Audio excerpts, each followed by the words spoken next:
Sur les antennes de For You Télévision dans le cadre de l'Info à chaud, édition du 15 septembre 2022.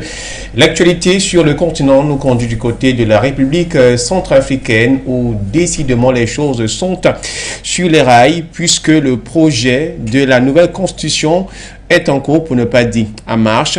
Les 53 membres qui doivent donc composer le comité en charge de la rédaction de celui-ci ont été installés le 14 septembre 2022 par le soin du président de la République Faustin-Archange Touadéra et par la suite aussi le président de la République au lendemain de ce décret a donc eu à procéder cette fois-ci donc à la désignation du bureau qui va coiffer les 53 membres. Il faut le rappeler, ces derniers auront tout simplement 3 mois à partir de la date de leur installation pour rendre copie de ce nouveau projet qui se fera donc être promulgué après notamment un référendum certainement qui va être adopté par le peuple centrafricain qui a été à l'origine de ce rendez-vous. Bienvenue une fois de plus à l'Info à chaud, comme je le disais donc réécriture de la Constitution en République centrafricaine, les membres du comité en charge installés. La Centrafrique, certainement vers une nouvelle page. Bienvenue à toutes et à tous. Votre chaîne de télévision panafricaine For You Télévision, une autre vision du monde.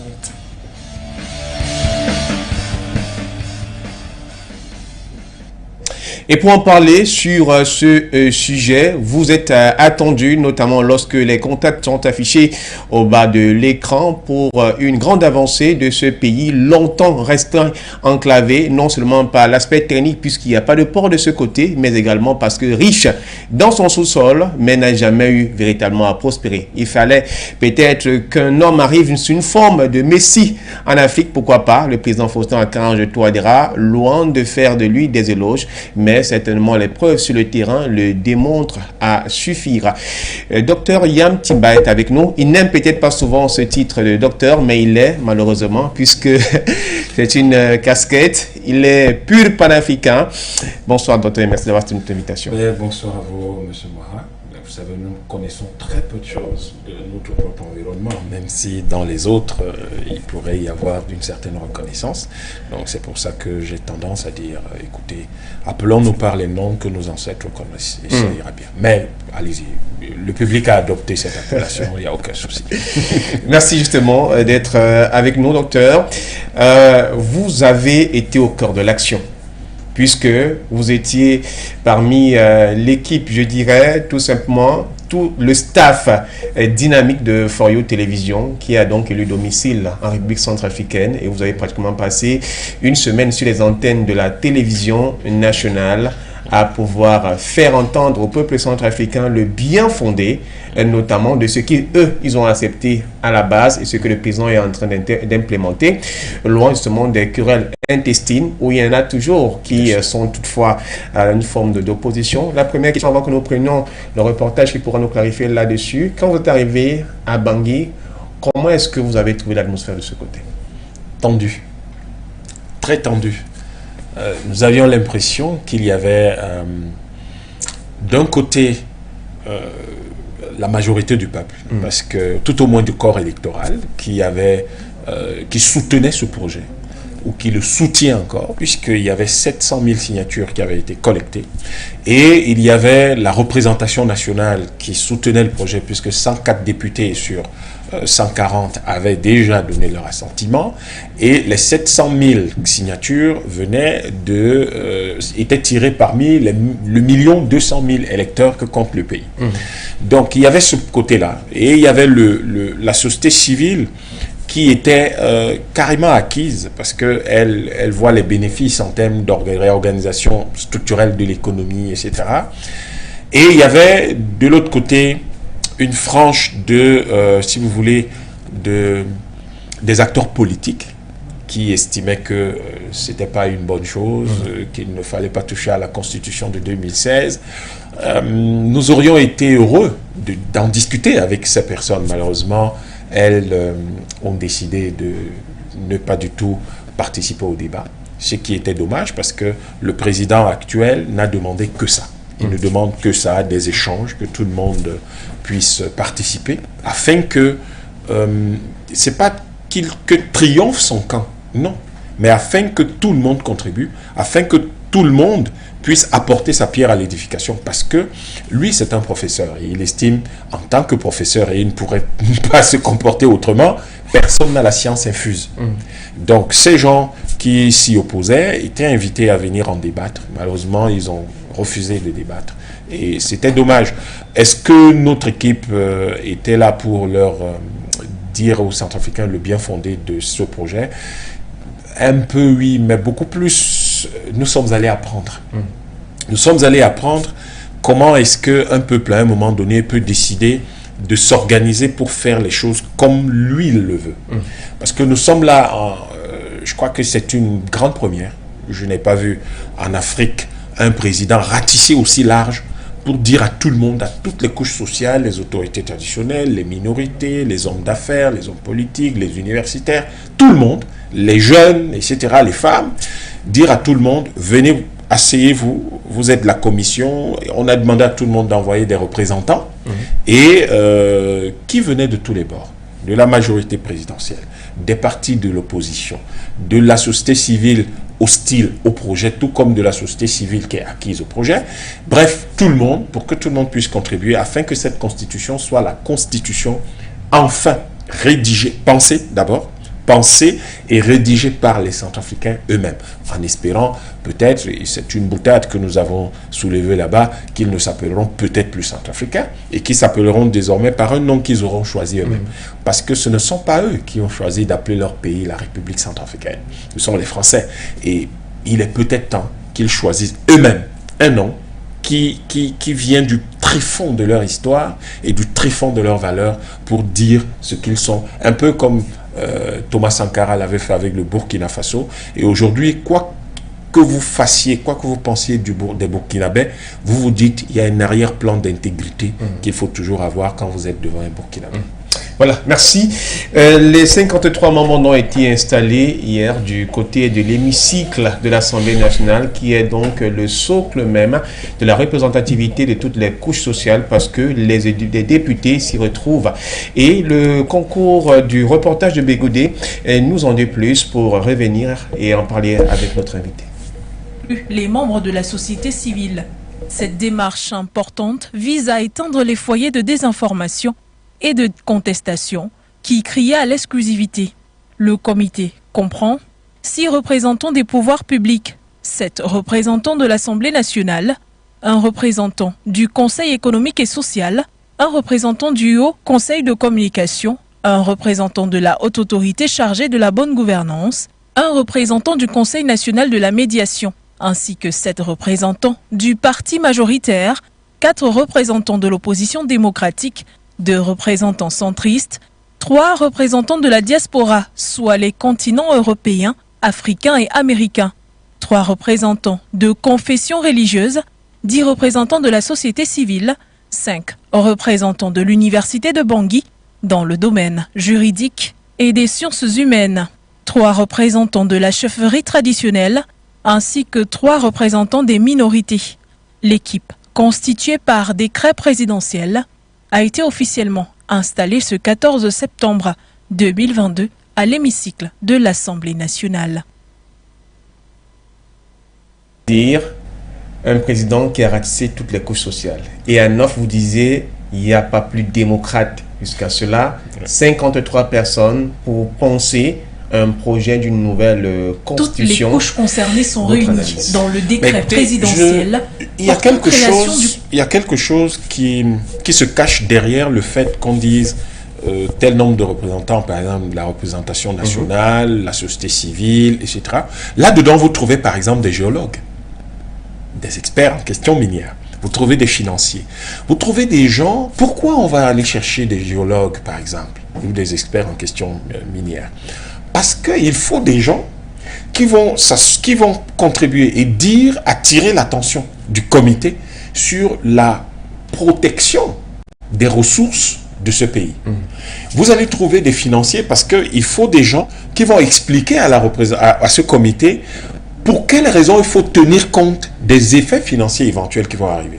Vous allez trouver dans ce comité des historiens. Mais pourquoi un historien? Parce qu'il peut permettre de retracer l'histoire au moins l'histoire récente, mais peut-être également l'histoire la plus ancienne de ce pays-là, pour qu'on intègre tout ce que l'histoire a permis de construire, tout le narratif historique spécifique propre au peuple du Centrafrique aujourd'hui, pour que cela soit intégré dans cette constitution et que ça reflète effectivement leur histoire. Vous trouverez des anthropologues. Pourquoi? Mais parce que l'anthropologue va restituer les valeurs, les attentes, les idéaux, les rêves, la vision du monde du Centrafricain moyen, normal. Et c'est cela une constitution. La constitution, ce n'est pas une liste de lois, c'est une vision du monde. C'est d'abord un document politique. Et politique veut dire que ça concerne tout le monde. Voilà pourquoi le président est allé ratisser large, le plus large possible, pour s'assurer que tout le monde, toutes les spécialités, toutes les expertises, toutes les catégories sociales sont impliquées. Et c'est pour ça que je vous disais, je ne pense pas qu'il y ait plus démocratique, parce que, attention, démocratique, c'est le peuple.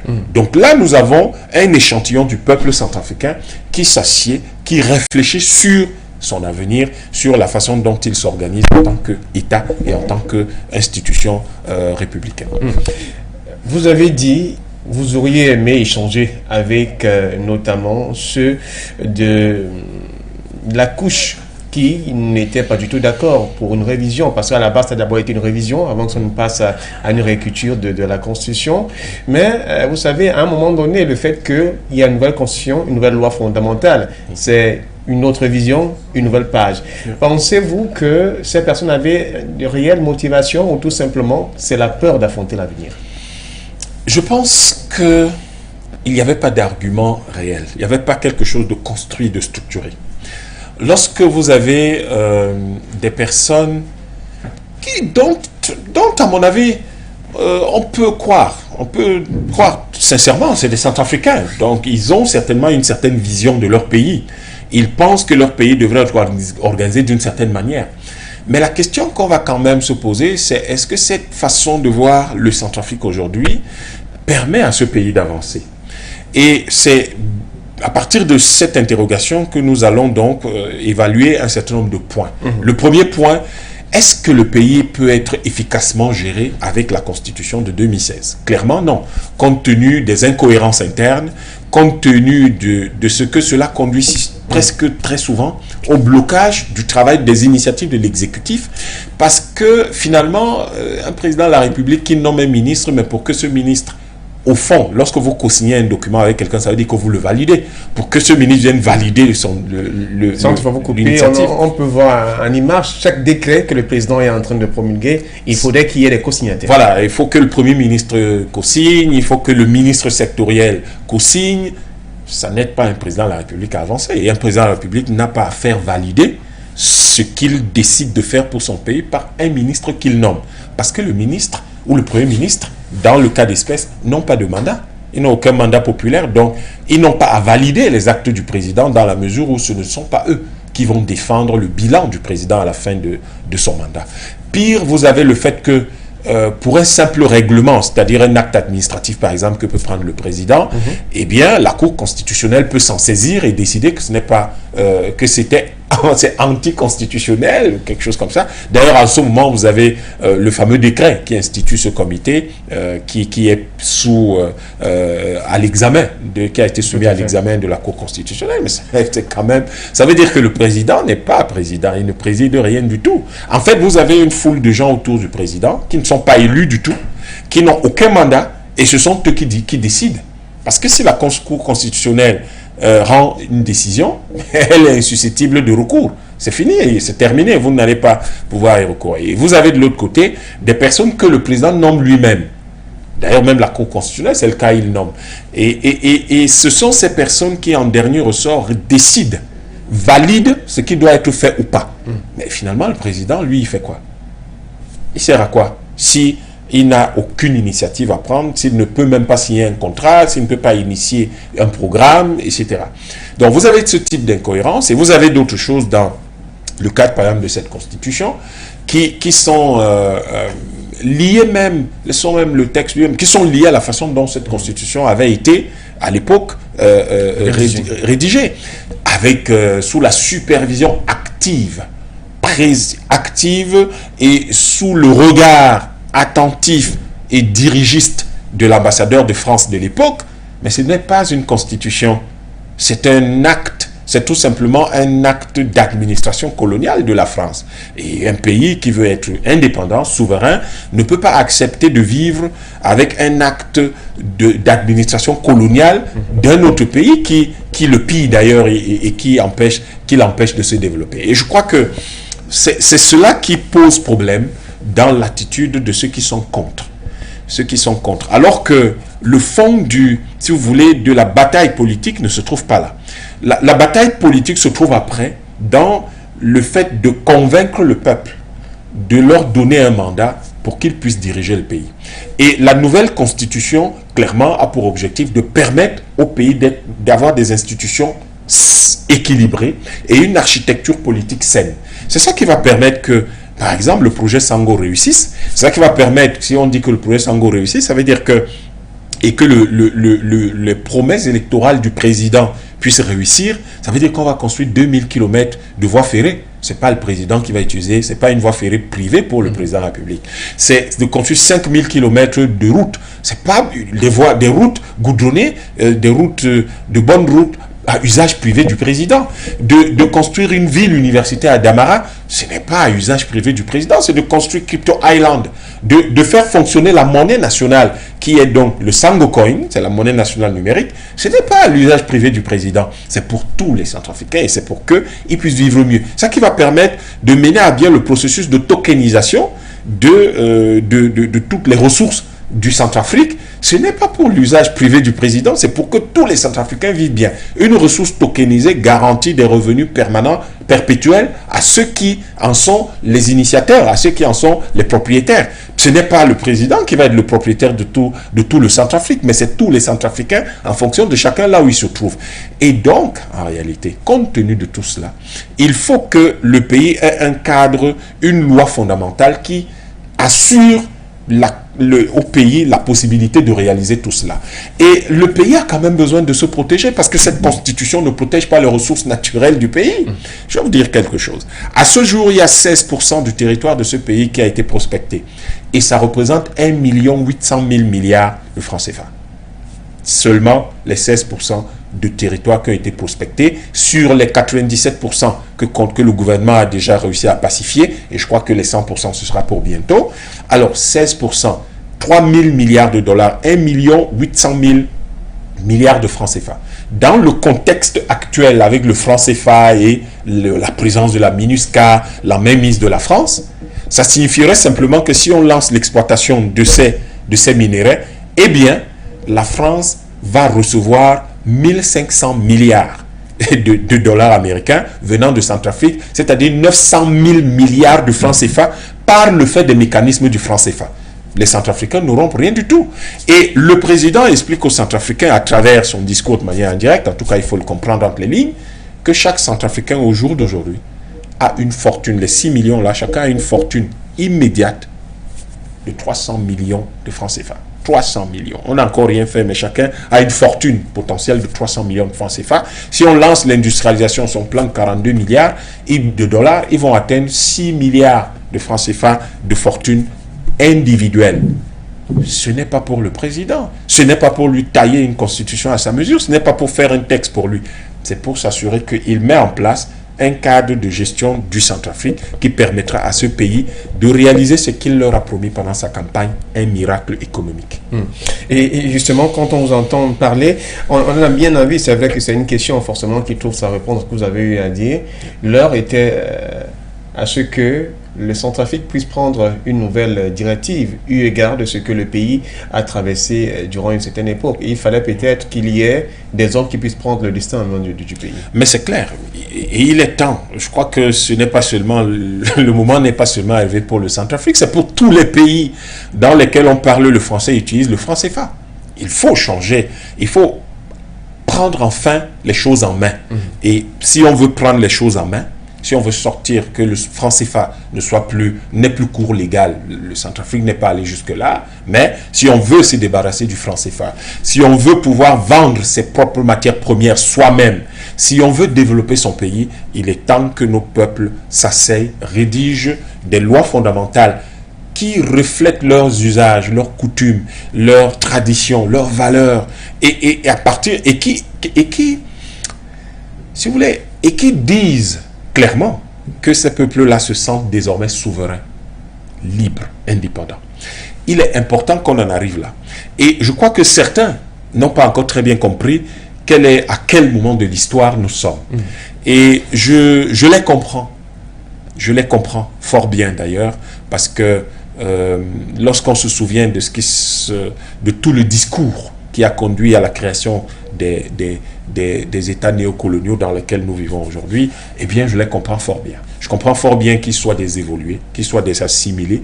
Et ces assimilés, les assimilés là, qui sont des indigènes assimilés, assimilés par qui? Assimilés par la métropole de l'époque, assimilés par le colonisateur français, eh bien, ont du mal à comprendre ce qu'on appelle être libre, ont du mal à se désassimiler, si on peut me permettre le néologisme, pour que, un peu comme dans le phénomène de la vision, on accommode pour bien voir et on désaccommode lorsqu'on n'a plus, on ne regrette plus la même chose, eh bien, ces gens ont du mal à sortir de cette assimilation aux colonisateurs et à être des hommes libres. C'est pas facile, la liberté.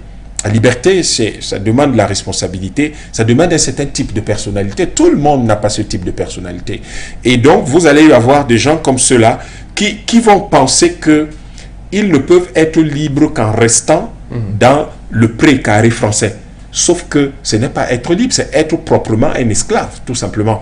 Et le président Touadéra dit, je dois libérer mon peuple, parce qu'en le libérant, je libère l'énergie fulgurante du développement économique, social, scientifique, technologique, non seulement de mon peuple, mais également de toute l'Afrique. Et ça, je ne sais pas s'il y a quelque chose de plus universel, une vision plus humaniste, plus universaliste et plus panafricaniste que celle-là. Et du coup, la question de fond est de savoir, mais pourquoi les autres ne viennent pas débattre? Pourquoi trouvent-ils le temps d'aller discuter avec les Français en France, mais ne veulent pas venir discuter avec leurs frères centrafricains et africains à Bangui?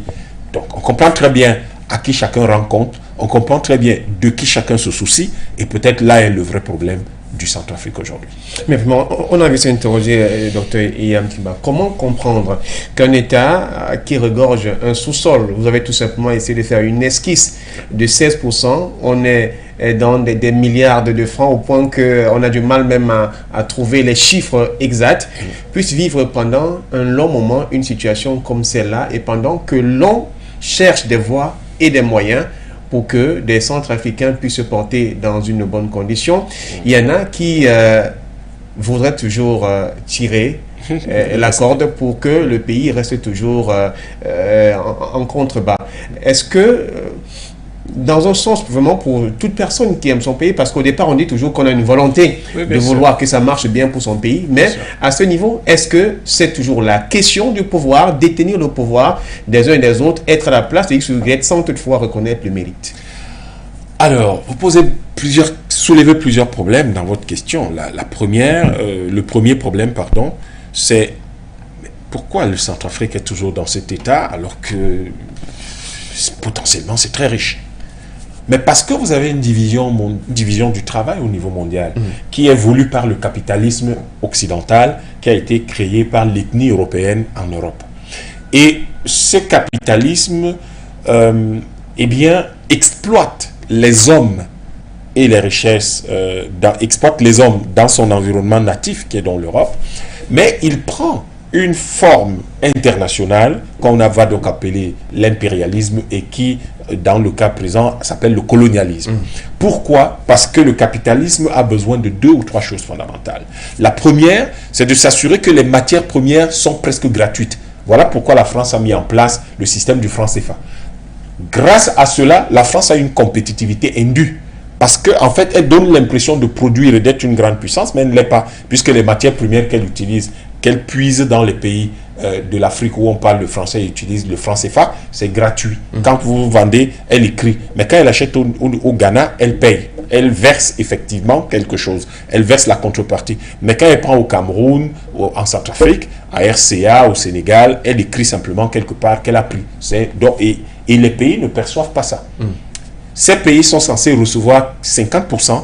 50% reste dans le compte des opérations au Trésor français, qui utilise cet argent dans le budget annuel de la France. C'est écrit sur le site du ministère des Finances, c'est pas moi qui dis ça. Et ils créent des taxes, des frais bizarres là, qui représentent entre 15 et 35% du reste. 15 et 35%. Donc vous avez beaucoup plus de chances de recevoir 15% de vos revenus d'exportation que de 15% de vos revenus d'exportation. Mais comment vous allez développer votre pays comme ça? En fait, on crée cette situation pour deux raisons. D'abord, pour vous faire peur.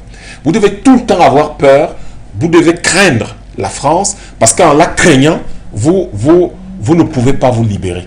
Et ça, c'est un. Et puis de deux, elle a besoin de vous donner à peine 15% parce que c'est juste ce qu'il faut pour corrompre votre élite, qui va donc essayer de vivre d'une certaine façon et qui va se contenter de s'embourgeoiser, de profiter d'un certain luxe, mais manquer complètement de la capacité d'investir dans votre pays et de pouvoir construire de simples routes, de pouvoir construire de simples écoles, de simples hôpitaux. Votre élite ne peut, vos dirigeants politiques ne peuvent pas le faire et se complaisent donc à essayer, par exemple, de se partager le peu là. Les 15% là qui reviennent, comment on va se les partager? Et le peuple, lui, il est réduit à la misère la plus abjecte.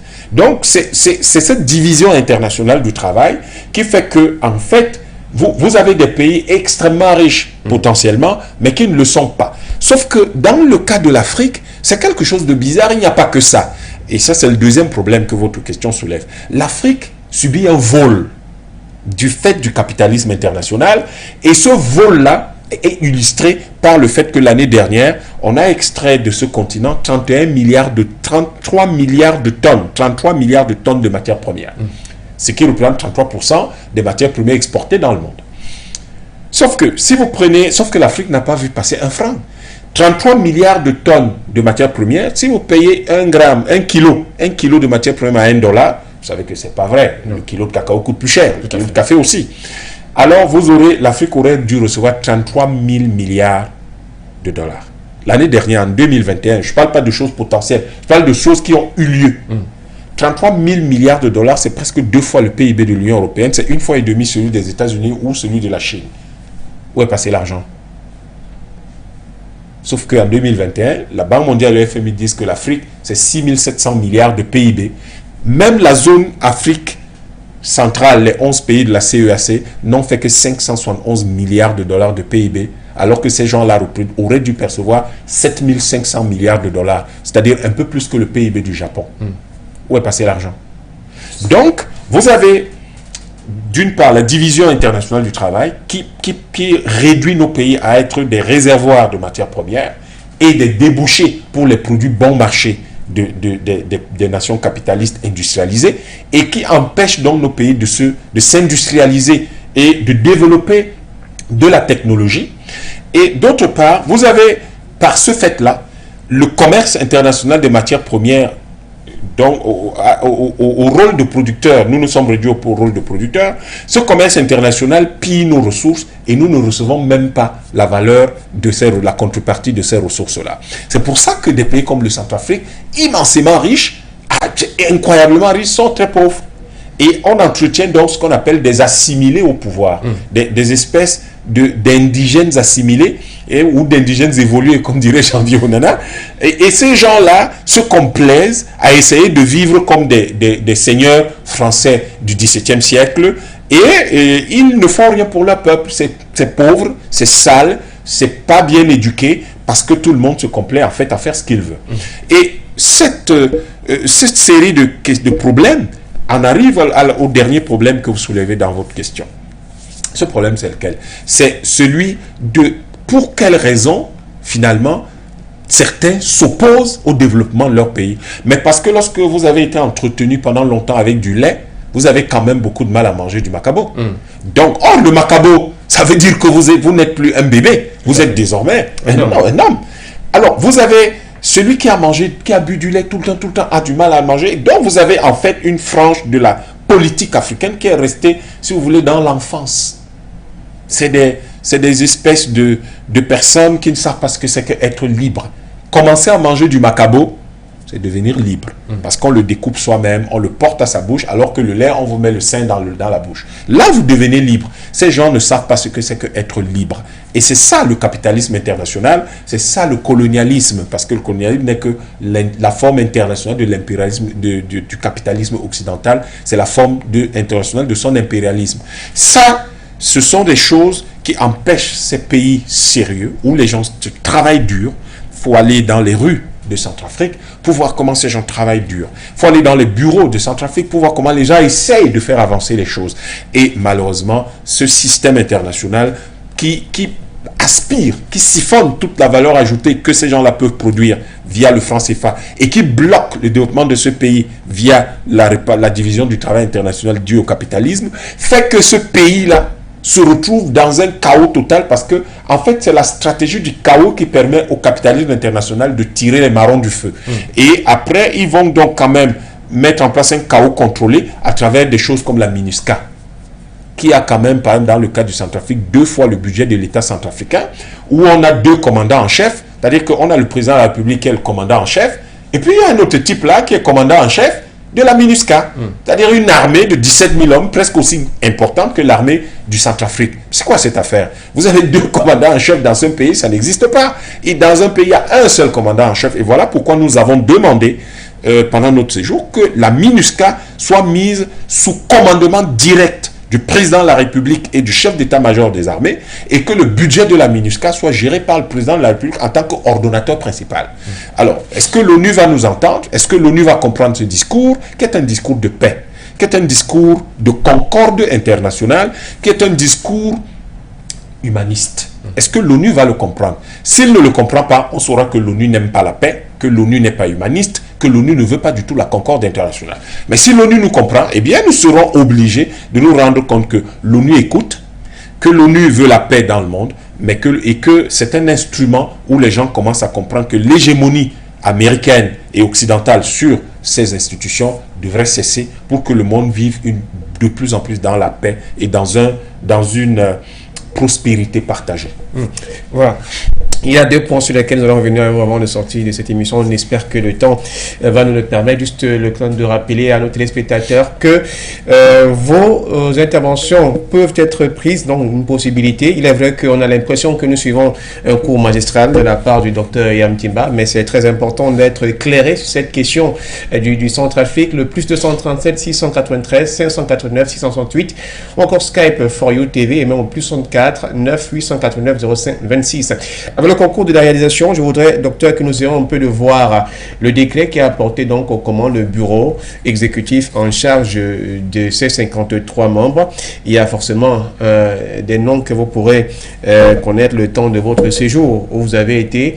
La deuxième diapo, celle qui a donc les noms des personnalités nominées. Voilà, nous y sommes arrivés.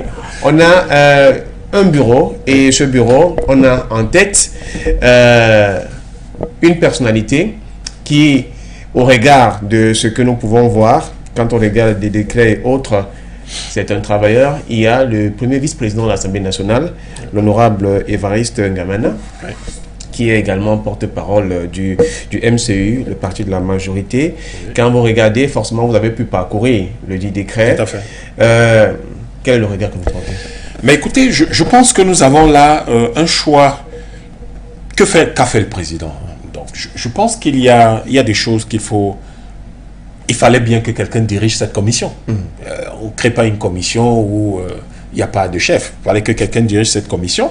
Mais comme c'est quand même une affaire politique, c'est pour ça que je dis à nos amis juristes, j'ai eu l'occasion de discuter avec un aîné juriste en Centrafrique en lui expliquant que non, attention, une constitution, la rédaction d'une constitution n'est pas une affaire de juriste.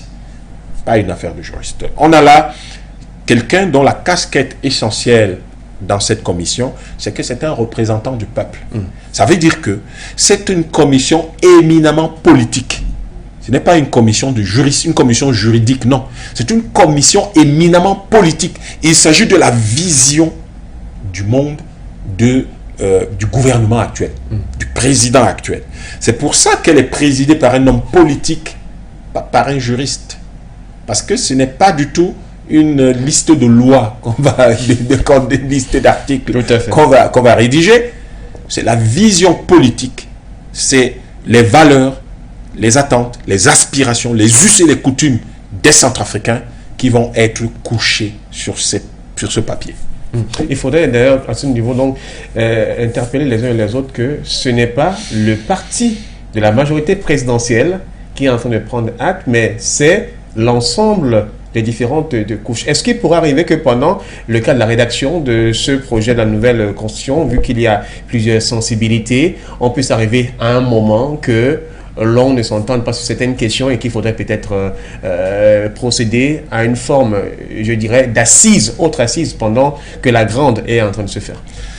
Il y a deux, si vous voulez, il y a deux niveaux. Vous avez le bureau et il y a la commission en elle-même. En cas de, s'ils ne s'entendent pas sur un point précis, le bureau est là pour trancher. Le principe, c'est cela. Aujourd'hui, le président a voulu laisser une totale liberté à cette commission. J'ai comme l'impression que nous avons un appelant. Si avec le concours de réalisation, nous pouvons le prendre, on va tout de suite y aller. Bonsoir. Oui, allô, bonsoir. Merci, bienvenue sur For You Télévision. Allez-y, exprimez-vous.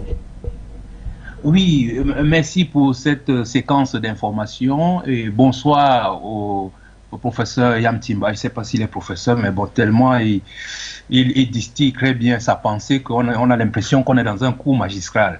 Merci encore à M. Yamtimba pour tous les éclairages qu'il nous apporte, surtout sur le plan économique.